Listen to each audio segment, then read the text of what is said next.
Hello everyone, welcome back and happy Wednesday. Today we're going to be talking about another dysfunction. We're going to be talking about plantar fasciitis. This is something that a lot of us has dealt with. I used to work retail in college, so I was on my feet for like 8+ hours a day. So this is something I have definitely dealt with myself, as well as teaching fitness classes. You tend to be standing a lot. So it's something I've definitely personally experienced. I know a lot of us deal with it. So we're going to go ahead and deep dive into it, and I'm going to give you some stretches and some little exercises today that we can do to help. So first of all, let's go ahead and talk about what your plantar fascia is. It is a thick band of connective tissue on the bottom of your foot. It runs from your heel to your toes. It helps support your arch, and it undergoes tension when we bear our weight on it, and it also helps aid in when you're pushing off on the balls of your feet when you're walking, jumping, etc. So plantar fasciitis is inflammation of the plantar fascia. It can also be micro tearing. It causes pain in your foot or maybe in your heel area. Usually happens when you start walking after being sedentary for a long amount of time. So if you've been sitting for a while, or first thing in the morning when you first jump out of bed, you're going to feel the pain with those first couple steps. Usually the pain will subside, or it will just get a little less intense as you continue moving. Sometimes it doesn't. Sometimes it's very painful all the time, all day. So can we prevent it? Yes, we can. A couple ways we can do that is to wear proper footwear. If you're on your feet for extended periods of time, please make sure you are investing in proper footwear, nursing shoes, work boots, things like that. If you're wearing heels or anything like that, or flats to the office, please know that they are not built to be standing in all day. You might want to invest in a couple of insoles, and know that you need to change out your work boots, your standing shoes, any sort of shoes you wear often, at least every 2 to 3 months, especially for athletic shoes. I change mine teaching classes, throughout the week and working out myself. I change mine probably like every 2 months or so, and that's with a good pair of shoes. So just know that you do have to change them often. Make sure that they're supporting you. If at any point you start to feel that plantar fasciitis come back, chances are you probably need to change your shoes again. So can we fix it if we have it? Yes, we absolutely can. So when we are dealing with a plantar fasciitis flare-up, you're going to want to avoid any sort of jumping or high impact activities, such as running or anything like that, until the symptoms have subsided. We also want to strengthen the muscles at the bottom of our foot, as well as massage and stretch that fascia. And we also want to massage and stretch our calves, because chances are if you have plantar fasciitis, you are also dealing with some tight calves. They 2 and 2 just tend to go together a lot. So we're gonna go ahead and I'm gonna show you a routine here real quick. We will be sitting for part of this, so I've got my chair here. All you need is a towel, about a hand towel or a dish towel kind of size is what you'll want. And you're also gonna need a massage ball. So I have a Triggerpoint ball that is specific to Triggerpoint work. However, if you have a tennis ball, you have a lacrosse ball, even like a kid's ball that, is still kind of stiff, it's got some density to it, that works totally fine as well. You can do this as often as you want, at least once a day, probably until symptoms subside, and then you can just do it kind of throughout your week, once or twice here, to help prevent it from coming back. So let's go ahead. I'm going to take a seat here. We're going to do a little foot exercise with our towel. We're literally just going to be scrunching our towel. So just go ahead, fold your towel in about half here and lay it down in front of you. Now I'm going to put my foot on it. This is a little easier if you're on wood floor, just to be honest. But I'm going to put my foot on it, and I'm going to use my toes to gently scrunch it. So I'm just going to be scrunching and strengthening, lengthening my toes, and that right there is activating your plantar fascia right along the bottoms of your feet. And so I'm just slowly scrunching it until I get it, give or take, underneath my foot. Perfect. Let's go ahead, flatten it out. Let's do the other side real quick here. We're going to do it twice on both sides. I know this is kind of a funny exercise, but it totally does help strengthen the plantar fascia, that's what I was going to say, fascia at the bottom of your feet. All right, going back to that right foot one more time. This is something I tend to do actually before I go for a run as well. I like to do trigger point on my feet, as well as doing this on my feet before I run, because it helps just really activate that arch support, because I have very high arches. So I find that it tends to help me run more comfortably and avoid pain when I do that. All right. towel is all scrunched. Let's go ahead. I'm going to toss that to the side. We're going to use it again in a second, but we're going to go ahead and sit down here. So I'm going to move my chair out of the way. We're just going to go ahead and stretch our calf as well as our fascia. So I'm just folding my towel lengthways, hot dog maybe, if you're familiar with elementary school terms, folding it hot dog style. I might go ahead and fold it in fourth here actually.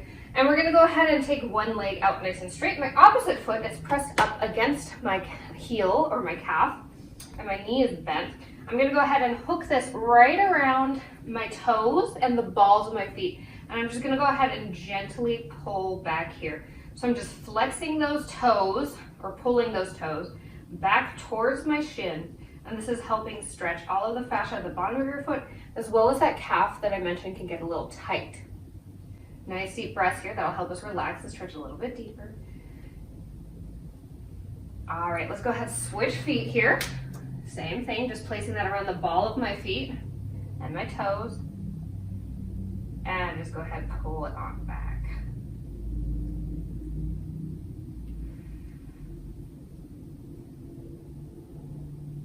All right, go ahead, put that towel to the side. We're done with it. We're gonna go ahead and do a little calf trigger point work to help release those muscles. I'm gonna start on my right leg again. Go ahead and grab your ball. This is a trigger point specific trigger point massage ball. I believe it's called the MB1. I like this one. As you can tell, it's got some stripes here. Those are actually different densities, so it's supposed to mimic like a massage therapist's finger, so the blood flow can also go through your muscle while you're working out those knots. If you're interested in this, I will link it below. It is only $12. It's a pretty good investment, honestly. But again, if you have any sort of ball at home, that's totally fine too. So let's go ahead and put this right underneath that really meaty part of our calf. And just go ahead, move it around. Let that foot float up off of the ground. If you feel any tightness, I want you to go ahead and add a little extra weight there, spend a little extra time moving it side to side as well as up and down. All right, let's go ahead and switch sides. I did a lower body workout today, so this just feels really nice. If you're interested in more trigger point as well, I have a full body trigger point series on Instagram TV. You can find me at Mo Loves Pilates. The username is in my cover photo up at the top. I'll mention that again below in the info as well, if you're interested in more trigger point work. All right, so let's go ahead and stand it on up. We're gonna do our last bit of trigger point work here. I'm gonna come a little bit closer so you can see me. I want you to imagine that my hand is the bottom of my foot. We're gonna divide it into 3 quadrants. Or that one doesn't make any sense, 3 quadrants. We're gonna divide it into 3 areas. So we've got our inner arch here, middle of our foot, and our outer arch. So this would be your pinky over here, and then this would be your big toe. I want you to imagine that, because I'm gonna show you now. I'm gonna go ahead and put the ball down, and I'm gonna place it right on the ball of my foot underneath that big toe, and I'm just gonna go ahead and roll back towards my heel pocket. Right when I get to that heel, that little kind of bony protrusion down at the bottom of my foot, that's when I'm gonna stop, and I'm gonna go ahead and roll back. Perfect. We're gonna go for 3 passes here, so 1 more. Bring it back to start. And I'm gonna go ahead and put that on the center of my foot. It's gonna be right below that 3rd toe, and we're gonna do the same exact thing, just rolling back towards that heel pocket and stopping when you get to that bony protrusion of your heel. All right. And now we're gonna go the very outer edge, right underneath that pinky, along the outside of the foot.